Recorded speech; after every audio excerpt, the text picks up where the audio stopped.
Hello दोस्तों, कैसे हो आप लोग। आशा करते हैं आप लोग अच्छे होंगे।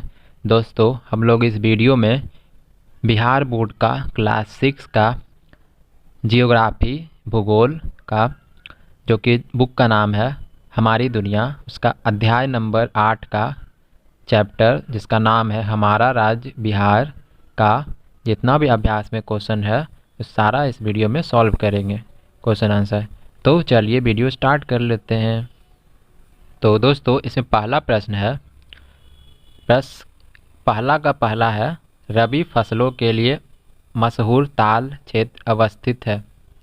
तो इसमें उत्तर मतलब ऑप्शन में है तराई क्षेत्र, पटना से पूरब, पटना से पश्चिम, शाहाबाद में। तो इसका उत्तर होगा पटना से पूर्व। और प्रश्न संख्या दूसरा में है, सोमेश्वर पहाड़ियाँ हैं। ऑप्शन में है तराई क्षेत्र में, राजगीर में, कैमूर में, मंदार हिल में। तो इसका उत्तर होगा राजगीर में। प्रश्न संख्या 3 में है, सरेसा क्षेत्र में शामिल जिले हैं। ऑप्शन में है सीतामढ़ी, मधुबनी, सुपौल। ख में है सुपौल, सहरसा, अररिया। गौ में है वैशाली, समस्तीपुर, मुजफ्फरपुर। घ में है जहानाबाद, गया, पटना। तो इसका उत्तर होगा गौ, वैशाली, समस्तीपुर एवं मुजफ्फरपुर। और प्रश्न संख्या 4 में है, गन्ना उत्पादक जिले हैं। तो इसमें ऑप्शन में है ऑप्शन क में है किशनगंज, अररिया, जोगबनी। ख में है पूर्णिया, कटिहार, भागलपुर। गौ में है गया, नवादा, बिहार। घ में है गोपालगंज, बेतिया, मोतिहारी। तो इसका उत्तर होगा घ, गोपालगंज, बेतिया, मोतिहारी। प्रश्न संख्या 2 में है, दूसरा का पहला में है, प्रश्नों के उत्तर लिखे में से पहला मतलब दूसरा का क है, बिहार की चौहद्दी लिखे। तो इसका उत्तर होगा बिहार के उत्तर दिशा में नेपाल देश, पूर्व में पश्चिम बंगाल, दक्षिण में झारखंड तथा पश्चिम में उत्तर प्रदेश राज्य हैं।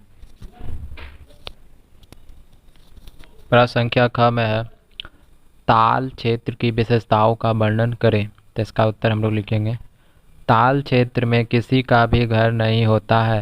ताल क्षेत्र में हम रबी की फसल ही कनबाल बोते हैं, खरीफ की फसल तो बोते ही नहीं हैं।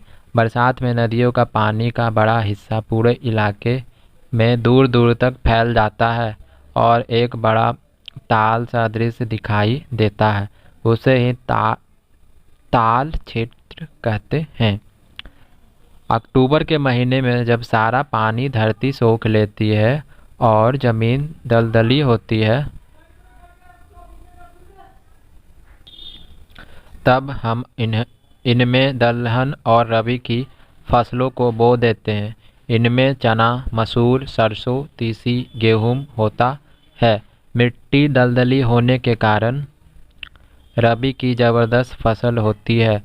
ताल क्षेत्र में दुधारू पशुओं के लिए पर्याप्त भूसा मिलता है। यह पशुओं के लिए अत्यंत लाभदायक होता है। रबी की फसल अच्छी होने के कारण ही यहाँ दाल छाँटने वाली कई मिलें भी हैं। ताल क्षेत्र में दलहन की फसल अत्यधिक मात्रा में होती है, जिससे यहाँ खेती की पैदावार काफ़ी अच्छी होती है। प्रश्न संख्या ग में है, सराइसा क्षेत्र में कौन कौन से जिले आते हैं और उनका क्या महत्व है। तो इसका उत्तर हम लोग लिखेंगे, उत्तर बिहार में समस्तीपुर, मुजफ्फरपुर और वैशाली जिलों के कुछ कुछ प्रखंडों में तंबाकू उपजाया जाता है। इस इलाके को संयुक्त रूप से सराइसा, इस इलाके का तंबाकू देश के अन्य राज्यों में भी भेजा जाता है। वहाँ के किसानों की खेती बाड़ी का अर्थ खेतों को साफ करके तंबाकू के पौधे को लगाना, उसके पत्ते को सुखाना और उन्हें व्यापारियों के हाथों में बेचना है। इस इलाके के किसान बड़ी मेहनत से तंबाकू के पौधे को उगाते हैं। यहाँ की मिट्टी भी चूनायुक्त होती है। तंबाकू के पौधे धीरे धीरे बड़े होकर फैलते हैं, बाद में इसे सोखते हैं धीरे धीरे और पत्ते की लपेट कर रखते हैं।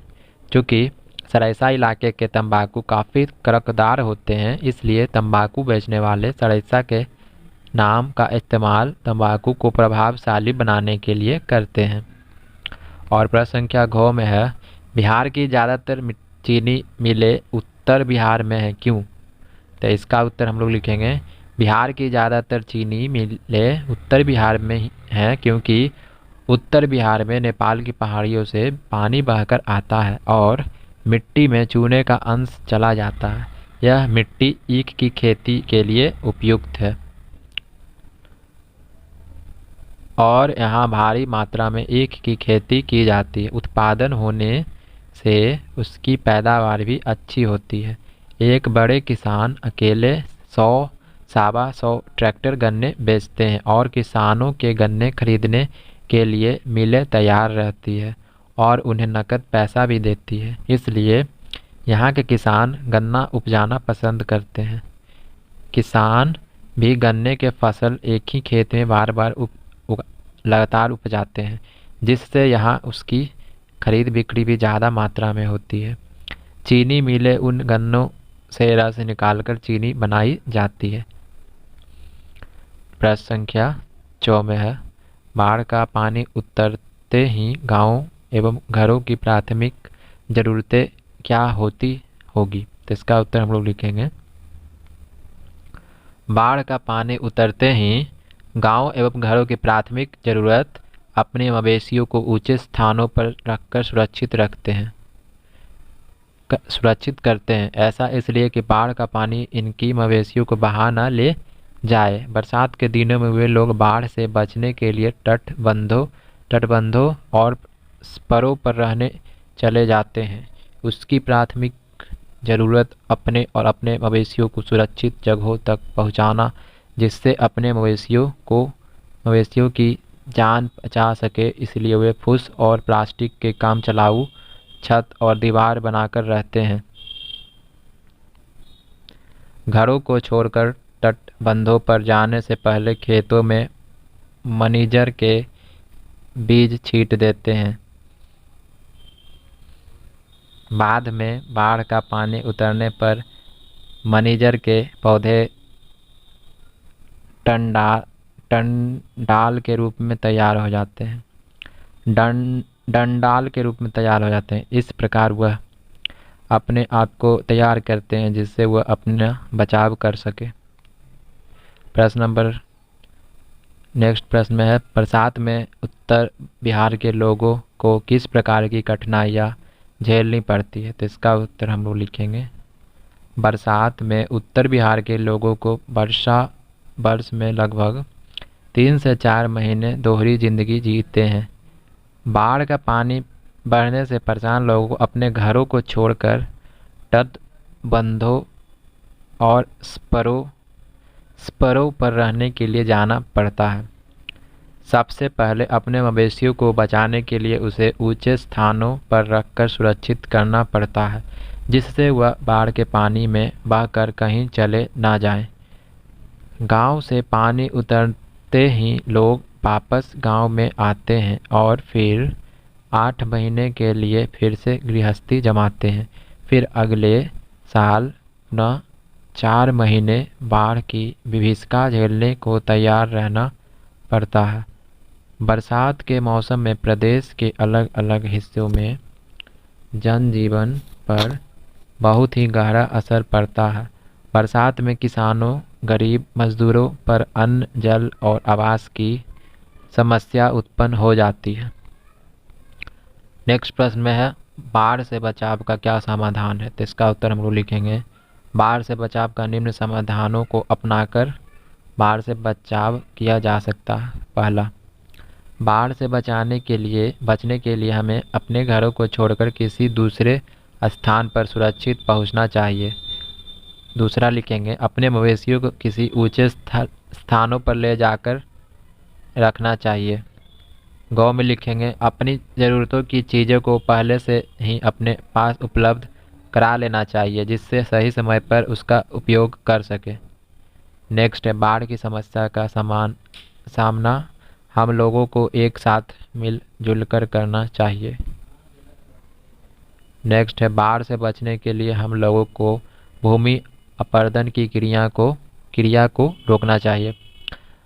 नेक्स्ट लिखेंगे बड़े बड़े नदियों के जल को मजबूत बांध बनाकर उसकी दिशाओं को बदलकर उससे बचाव किया जा सकता है। नेक्स्ट लिखेंगे बरसात के पानी से बचने के लिए नावों की व्यवस्था भी रखनी चाहिए, जिससे पानी बढ़ने पर हम उन नावों के द्वारा दूसरे गांवों की ओर पलायन कर सकें। तो दोस्तों हम लोगों ने इस वीडियो में बिहार बोर्ड का क्लास 6 का चैप्टर नंबर ज्योग्राफी का यानी हमारी दुनिया का चैप्टर नंबर 8 हमारा राज्य बिहार का अभ्यास का सारा क्वेश्चन इस वीडियो में हम लोगों ने सॉल्व किया।